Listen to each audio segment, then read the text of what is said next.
The air is cold, it is stale, it hangs heavy in a room with no windows and no clocks. A single steel table sits bolted to the floor. On one side sits a man, his name doesn't matter, he is a suspect. Across from him another man sits calmly. He is an interrogator, he doesn't raise his voice, he doesn't need to. He holds a secret, a technique so powerful, so psychologically precise, that it can unlock the deepest secrets a person holds. It can make a guilty man confess. But it can also make an innocent man say he did something he never did. This method is not a mystery to those who practice it. It is a science. A carefully choreographed dance of pressure and release, of accusation and empathy. This technique has a name. It is called the Reed technique. For decades it was the gold standard for law enforcement in the United States, including the FBI. It promised to solve the unsolvable cases, to close the books on the most stubborn criminals. For as long as there have been laws, there has been the challenge of enforcing them. How do you find the truth when a suspect refuses to speak? Traditional interrogations often fail. A suspect can simply say no over and over again. They can ask for a lawyer. They can remain silent. Silence is a wall, a fortress that protects the guilty and the innocent alike. It was developed in the mid-20th century by John E. Reed, a former Chicago police officer and polygraph expert. He observed that direct questioning and intimidation were often ineffective. The technique boasts a success rate of over 80% in securing confessions. The process begins before a single question about the crime is asked. It begins with isolation. The suspect is taken from their familiar surroundings, their home, their workplace, and placed in a controlled environment. A small, bare room. There are no pictures on the wall, no windows to the outside world, no clock to mark the passage of time. This is intentional. The goal is to strip away all sources of comfort and support. Humans are social creatures. We find safety and strength in our connections to others and our environment. When you take that away, a person becomes more vulnerable, more anxious. The interrogator becomes the only other human presence, the only source of potential connection. Once isolation has taken hold, the second principle is introduced: the presumption of guilt. The interrogator does not ask if the suspect committed the crime. They state it as a fact. The interrogator will present evidence, real or fabricated, to support this claim. This creates an intense psychological conflict. The suspect is trying to maintain their innocence, but they are trapped in a conversation where innocence is not an option. Every denial is met with confrontation. The interrogator will cut them off, challenge their statements. This is a tactic called theme development. The interrogator presents a theme, a story of why the suspect committed the crime, and repeats it relentlessly.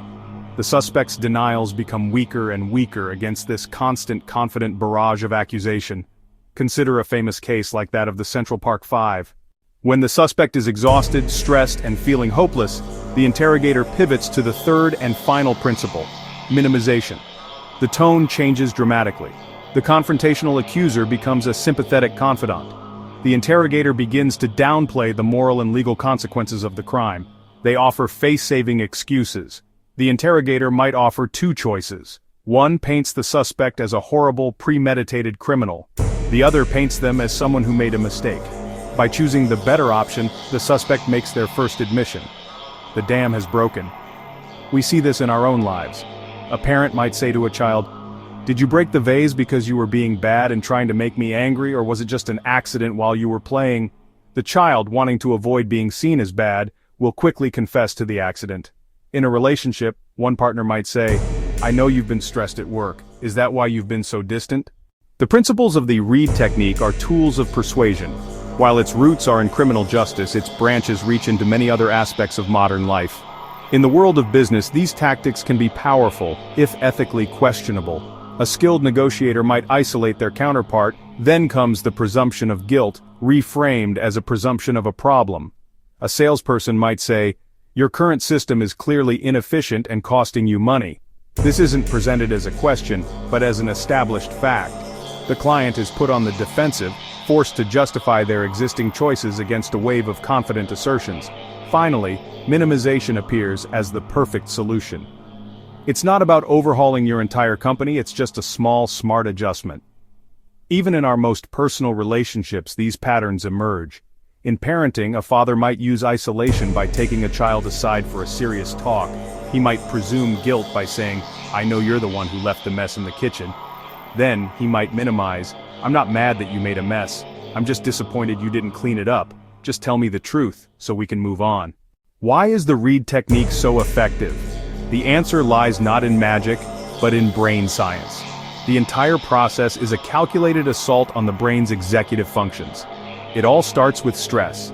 This is the same fight or flight response our ancestors felt when facing a predator.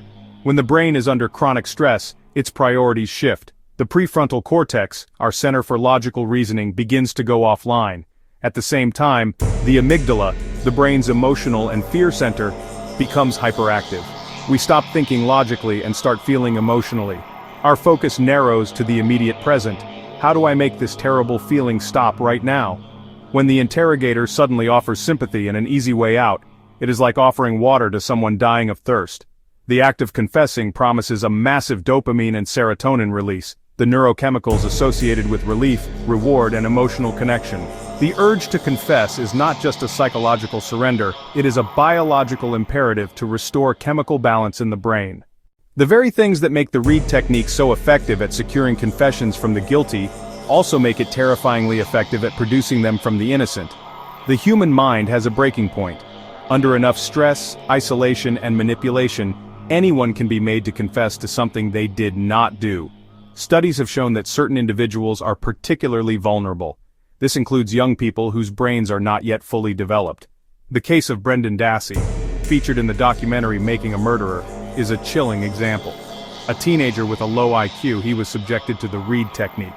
Over hours of interrogation, with no lawyer or parent present, he eventually provided a detailed confession that matched the police's theory but which was later shown to be full of contradictions and factual impossibilities.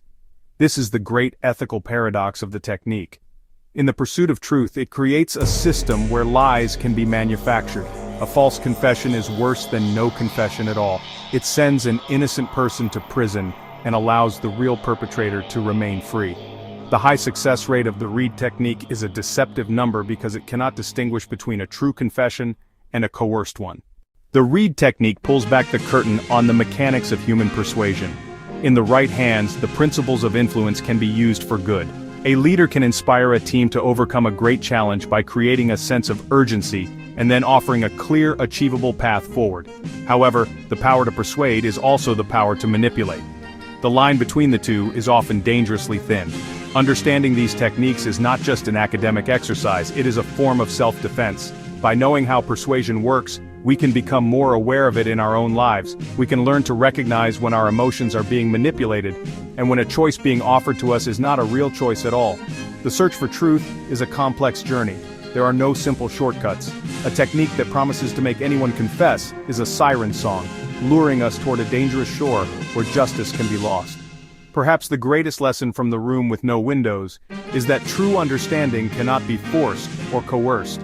It must be built on a foundation of respect, patience, and a genuine commitment to listening. The truth is not something to be extracted, but something to be discovered, together, and that is a journey worth taking, no matter how difficult. Now you know the forbidden FBI tactic that gets confessions every time. But here's what they don't want you to know. There are 7 more psychological triggers that work even faster. I've broken them all down in my next video, so click here before it's taken down.